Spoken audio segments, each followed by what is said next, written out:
மகா கணபதியே நமக. குரு வாழ்க, குருவே சரணம். ஆன்மீக அன்பர்கள் அனைவருக்கும் இனிய வணக்கங்கள். நம்ம இந்த வீடியோ மூலமாக 2025ஆம் ஆண்டிற்கான ஆவணி மாத ராசி பலன்களை பார்க்க இருக்கிறோம். குறிப்பாக இந்த வீடியோவானது பார்த்தோம் அப்படின்னாக்கா மகர ராசி அன்பர்களுக்கான வீடியோ. மகர ராசி அன்பர்களுக்கு இந்த ஆவணி மாத கிரகநிலை ஆரம்பித்து உங்களோட ராசிநாதன் சொல்லக்கூடிய கிரகமானது சனி பகவான் ராசிக்கு 3ஆம் இடத்துல உட்காந்துருக்கார். இந்த முயற்சி ஸ்தானத்தில் இருக்கிறது மிகப்பெரிய ஒரு வளர்ச்சிக்கான ஒரு அமைப்பு அப்படின்ட்டு தான் சொல்லணும். ஒரு நல்ல ஒரு செயலை, நல்ல ஒரு வார்த்தைகளை சொல்லணும் அப்படின்னாவே இந்த மாதத்து காலகட்டத்தில் தான் ஒரு வளர்ச்சிகள் உங்களோட வாழ்க்கையில் தொடரப்போகுது அப்படின்றத நான் ஆணித்தரமாக சொல்ல விரும்புகிறேங்க. காரணம் என்ன அப்படின்னு கேட்குதுங்களா, மகர ராசி என்பவர்களுக்கு கடந்த ஒரு 7 வருட காலமாகவே 7.5 சனியின் பிடியில் நீங்கள் மாட்டிக்கிட்டு சிக்கி தவிச்சிட்ருங்கன்று விதிங்க. 7.5 சனின்னு சாதாரணமாக சொல்லி முடிச்சுட்டேன். அனுபவித்த அவங்களுக்கு மட்டும்தான், மகர ராசி என்பவர்களுக்கு மட்டும்தான் இந்த வாழ்க்கையின் தத்துவத்தை உணர முடியுன்று விதிங்க. காரணம் என்ன அப்படின்னு கேட்டிங்கனாக்கா, ஒரு மனிதன் முன் ஜென்மத்தில் என்ன பாவ புண்ணியங்கள் செய்திருக்கானோ அந்த பாவ புண்ணியத்தின் தொகுப்புகளை இந்த நேரத்தில் அனுபவிக்கக்கூடிய காலகட்டங்கள் 7.5 சனி காலகட்டங்கள். அப்போ 2020ஆம் ஆண்டிலிருந்து மகர ராசி என்பவர்களின் வாழ்க்கையில் பார்த்திங்கனாக்கா குடும்பத்தில் கஷ்டம், நஷ்டம், வம்பு, வழக்கு, சண்டை, சச்சரவு, கோர்ட்டு கேஸு, மன நிம்மதி குறையிறது, பொருளாதார நெருக்கடிகள், கடன் சொல்லக்கூடிய அமைப்புகள், சொந்த பந்தத்தினால் பிரச்சனை ஏற்படுறது, தொழில் இல்லாமல் கடன் பெறக்கூடிய காலகட்டங்கள் உருவாகிறது. இப்போ பல்வேறுபட்ட கஷ்டங்களை சந்திக்கக்கூடிய ஒரு நபர்களாக நீங்கள் இருந்துகிட்ருந்துருக்கீங்க. முக்கியமாக வண்டி வாகன தடைகள் உருவாகியிருந்திருக்கின்றீங்க. அப்படிப்பட்ட இந்த மகர ராசி என்பவர்களுக்கு இந்த மாதம், அதாவது கடந்த மார்ச் மாதம் 29ஆம் தேதியே பார்த்தோம் அப்படின்னாக்கா உங்களோட வாழ்க்கையில் ஒரு திருப்புமுனை ஏற்படக்கூடிய ஒரு காலகட்டம் தொடர ஆரம்பிச்சிருச்சு. ஏன்னா மார்ச் மாதம் 29ஆம் தேதி தான் சனி பகவான் குடும்பஸ்தானத்தை விட்டு முயற்சி ஸ்தானத்துக்கு போனார். இப்போ முயற்சி ஸ்தானத்தில் இருக்கக்கூடிய சனி பகவான் உங்களுக்கு மிகப்பெரிய ஒரு திடீர் அதிர்ஷ்டத்தையும் திடீர் பணவரவனையும் வாழி வழங்கக்கூடிய அமைப்பில் இருந்துகிட்ருக்கார். கடந்த ஒரு 7 வருட காலகட்டங்கள் பார்த்திங்கன்னா இதை செய்யலாமா செய்யக்கூடாதுன்ற மாதிரி ஒரு ஆசிலேஷனில் இருந்து மீறி அதை போய் செய்யக்கூடாத விஷயங்களை செய்து அதனால் மாட்டிக்கிட்டு மிகப்பெரிய லெவலில் பாதிப்புகளை சந்தித்த உங்களுக்கு இந்த நேர காலகட்டத்தில் நீங்கள் சிந்திக்க வேண்டிய அவசியங்கள்லாம் கிடையாது. உங்கள் மனசில் என்ன படுதோ நீங்கள் செய்ய ஆரம்பிங்க. அந்த காரியத்தில் கண்டிப்பாக வெற்றி பெற்று மட்டும்தான் தீர்வீங்க. உண்மையில் இழப்புகள் கொடுக்கறதுக்கான வாய்ப்பு கிடையாது. உங்களோட சுய ஜாதகத்திலே வலிமை இல்லாமல் இருந்தாலும் கூட, ஆனால் இந்த 3 வருட காலகட்டத்தில் ஓரளவுக்கு வளர்ச்சிகளை கொடுத்துட்டு போகக்கூடிய கிரகமாக இதே சனி பகவான் காத்துட்ருக்கார்.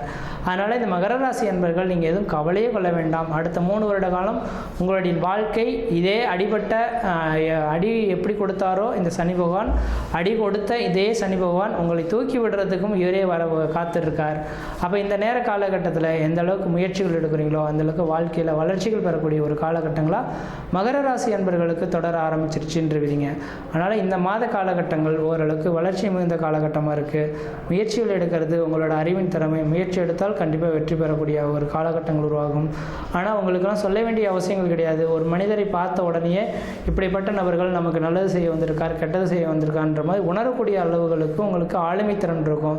அந்த அளவுக்கு சனி பகவான் கொடுத்துட்டு வைப்பார். அந்த ஆளுமை திறனை வச்சு வருங்கால கட்டத்தில் எந்த விதத்துலையும் யார்கிட்டையும் ஏமாறாமல் உங்களோட வேலைகளை செவனே செய்யறதுக்கு முயற்சி எடுத்து பாருங்கள். அதே போல் எனக்கு நிரந்தரமான வேலைவாய்ப்பே இல்லையே சார், எனக்கு நிரந்தரமான ஒரு வேலைவாய்ப்பு கொடுத்தா பொழைச்சிவேன்னு நினைக்கக்கூடிய நபர்களுக்கு உங்களுக்கு 1000 ரூபா சம்பளத்துக்கு இன்றைக்கி கோடிக்கு ஒரு நபர் கூப்பிட்றாரு அப்படின்னாக்கா 5000 ரூபா கொடுத்து நீங்கள் இந்த வேலைக்கு நீங்கள் தான் உறுதுணையாக இருப்பீங்க. நீங்கள் இந்த வேலையை செய்து கொடுக்கணுன்ற மாதிரி மூளையில் உட்காந்துருந்தாலும் அவரை பிடிச்சிட்டு போயிட்டு இந்த நேரத்தில் உட்கார வச்சு அழகு பார்க்கக்கூடிய ஒரு காலகட்டங்கள் உங்களுக்கு உருவாகும். அதனால் மகர ராசி என்பவர்களுக்கு ஒரு திடீர் அதிர்ஷ்ட காத்துக்கள் வாழ்க்கையில் வளம் பெற போகுது. முயற்சி எடுக்கிறது உங்களோட அறிவின் திறமை அப்படின்றத தெளிவுபடுத்த விரும்புகிறேங்க. அடுத்ததாக பார்த்தோம் அப்படின்னாக்கா இந்த மகர ராசி என்பவர்களின் வாழ்க்கையில் எதிரி தொல்லைகள் ரொம்ப அதிகம். நீங்கள் எது செய்தாலும் அதை சுட்டி காட்டுவதற்காகவே 4 பேர் காத்துட்டு இருந்திருப்பாங்க. அப்படிப்பட்ட நபர்கள்லாம் உங்களை விட்டு விலகி ஓடக்கூடிய காலகட்டங்கள் உருவாகும். வெகு நாட்களாக நான் கடந்த 7 வருட காலமாக முயற்சி எடுத்துகிட்டு தான் சார் இருக்கேன், ஆனால் திருமணமே ஆகலை அப்படின்னு சொல்லக்கூடிய நபர்களுக்கு திருமணம் ஆகாத நபர்கள் திருமண வாய்ப்புகளும், குழந்தை பேர் இல்லைன்னு சொல்லக்கூடிய நபர்களுக்கு குழந்தை பேர் உருவாகக்கூடிய காலகட்டமும் உருவாகும்ன்றீங்க. அடுத்து 2ஆம் இடத்துல பார்த்தோம் அப்படின்னாக்கா ராகு பகவான் உட்காந்துருக்கார். இது அந்தளவுக்கு சாட்டிஸ்ஃபேக்ஷனான அமைப்புகள் கிடையாது. 8ஆம் இடத்துல கேது பகவான் இருக்கனால பேச்சில் கொஞ்சம் உங்களுக்கு கோபங்கள் உள்ள நபர்களாக இருந்துகிட்ருப்பீங்க. ஆனால் கொஞ்சம் கோபத்தை குறைச்சி கொள்வது நல்லாயிருக்கும். ஏன்னா கோபத்தினால தான் பெரிய இழப்புகள்லாம் நிறைய சந்திச்சிங்க. அப்போ இந்த கோபத்தை கொஞ்சம் குறைத்திங்கன்னா வாழ்க்கையில் பிரச்சனைகள் இல்லாமல் இருக்க முடியும்.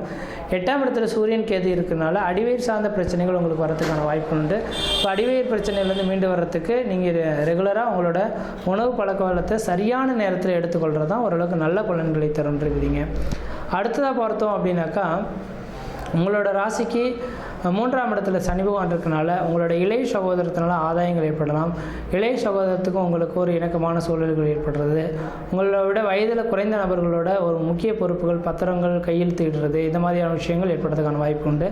5 சந்திர பகவான் இருக்கிறனால கண்டிப்பாக மருத்துவத்துறையில் சாதனை பண்ணணும்னு நினைக்கக்கூடிய இந்த மகர ராசி அன்பர்களுக்கு இந்த நேரத்தில் மருத்துவத்துறையில் உங்களுக்குன்ற ஒரு நிரந்தரமான பணிபுரியறதுக்கான வாய்ப்புகள் அல்லது அந்த முயற்சிகள் எடுத்தால் அதில் வெற்றி பெறதுக்கான வாய்ப்புகளும் உருவாகுன்றீங்க. 6ஆம் இடத்துல குருவும் சுக்கிரனும் இணைந்து இருக்கனால 6ஆம் இடமான எதிரிகளோட ஸ்தானம் அப்படின்னால 12ஆம் அதிபதி 3ஆம் அதிபதியும் தனக்கு 6ஆம் இடத்துல மறைந்திருக்கனால திடீர் அதிர்ஷ்டங்கள், திடீர் பணவர்கள் ஏற்படலாம். அப்போ இந்த நபர்களுக்கு இந்த நேர காலங்களில் திடீர் அதிர்ஷ்டம், திடீர் பணவர்கள்னாக்கா உங்களுக்கு லாட்ரிலாம் கிடச்சிருன்னு நினச்சிடாதீங்க. இந்த சனி பகவானோட அமைப்பில் மட்டும் மாட்டிக்கிட்டோம் அப்படின்னாக்கா, இந்த சனி பகவான் உங்களுக்கு யோகத்தை கொடுக்க போகிறாருனாக்கா உழைப்பின் மூலிமா மட்டுமே உங்களுக்கு ஆதாயத்தை கொடுக்க முடியும். உழைப்பை நம்பினால் கண்டிப்பாக ஆதாயங்கள் உங்களுக்கு பெருகுன்றது எழுதப்பட்ட விதிங்க. அடுத்து 7ஆம் இடத்துல புதன் பகவான் இருக்கனால பத்திரப்பதிவுத்துறை, எழுத்துத்துறையில் இருக்கக்கூடிய நபர்களுக்கு உங்களோட அந்த பெருமைகள் பேசக்கூடிய ஒரு காலகட்டங்களாக இந்த மாதம் இருந்துகிட்ருக்கும். 8ஆம் இடத்துல சூரியன் இருக்கனால 8ஆம் அதிபதி ஆட்சி பலம் பெறதுனால என்றைக்கோ கொடுத்த பணங்கள் இந்த இடத்துல வட்டி முதலமாக கிடைக்கக்கூடிய காலகட்டங்கள். 8ஆம் இடம் திடீர் அதிர்ஷ்டம், திடீர் பண உறவுகளை குறிக்கக்கூடிய இடம். யார்ட்டையா பணங்காசுகள் கொடுத்துருப்பீங்க, இப்போ வெகு நாட்கள் கொடுக்க முடியாமல் இருந்திருப்பார், அந்த நபர்கள் இந்த இடத்துல கொடுக்கறதுக்கான வாய்ப்பு உண்டு. 10ஆம் இடத்துல செவ்வாய் பகவான் இருக்கனால திக்பலம் பெற்று இருக்கிற ஒரே ஒரு காரணத்தினால இந்த நேர காலகட்டத்தில் பார்த்தோம் அப்படின்னாக்கா உங்களுக்கு நிரந்தரமான ஒரு அரசு உத்தியோகங்கள் பெறக்கூடிய ஒரு காலகட்டமாக இந்த நேரம் இருந்துகிட்ருக்கு. அதனால் அரசு உத்தியோகத்துக்கு முயற்சி எடுத்து பாருங்கள், ஓரளவுக்கு நல்லாயிருக்கும். அதே வேளையில் நீங்கள் வழிபடக்கூடிய தெய்வம் எதுனாக்கா இன்றளவும் தெளிவாக சொல்ல வரங்க, இன்னொரு 2.5 வருட காலகட்டத்துக்கு விடாமல் சனிக்கிழமை தோறும் விநாயகர் பெருமானுக்கு நல்லெண்ணெய் தீபம் போட்டு வரதன் மூலமாக இந்த வருட காலகட்டத்தை சாதகமாக உங்களுக்கு பயன்படுத்தி கொள்ள முடியுன்றவிங்க. மற்ற விதத்தில் எந்த தோஷங்கள் கிடையாது. சீரும் சிறப்புமாகவே இருப்பீங்க, நலமாக இருப்பீங்க. நன்றி, வணக்கம்.